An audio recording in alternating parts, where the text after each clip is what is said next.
Bonjour! Aujourd'hui, à l'école des maths, nous allons apprendre comment multiplier un nombre décimal par 10, par 100 ou par 1000. Utilisons comme exemple le nombre suivant, 0,23 ou 23 centièmes. Plaçons ce nombre dans notre tableau. 0 unité, virgule, 2 dixièmes et 3 centièmes. Appliquons maintenant à ce nombre une multiplication par 10. Que se passera-t-il à notre virgule lorsque nous lui appliquons une multiplication par 10?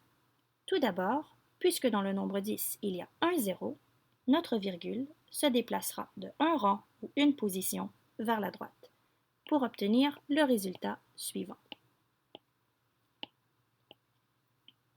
Plaçons maintenant cette réponse dans notre tableau. 0 dizaine, 2 unités, virgule et 3 dixièmes.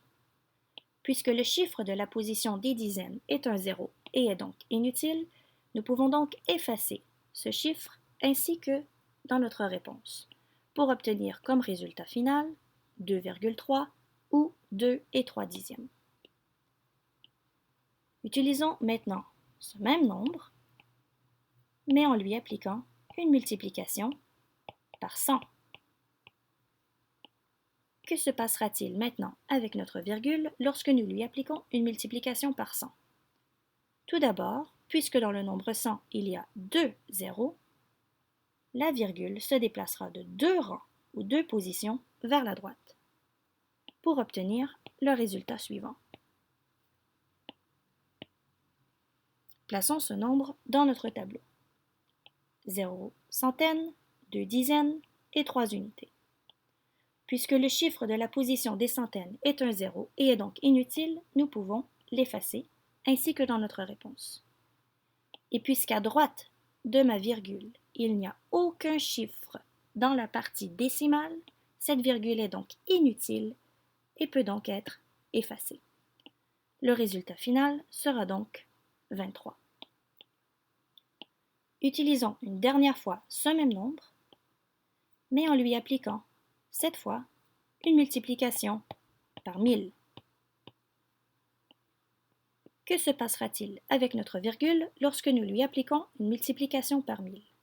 Tout d'abord, puisque dans le nombre 1000 il y a 3 zéros, cette virgule se déplacera de 3 rangs ou 3 positions vers la droite. Et puisque nous avons créé un trou, nous allons combler ou boucher ce trou avec un zéro pour obtenir comme résultat le nombre suivant. Plaçons maintenant ce nombre dans notre tableau. 0 unité de milliers, 2 centaines, 3 dizaines et 0 unité.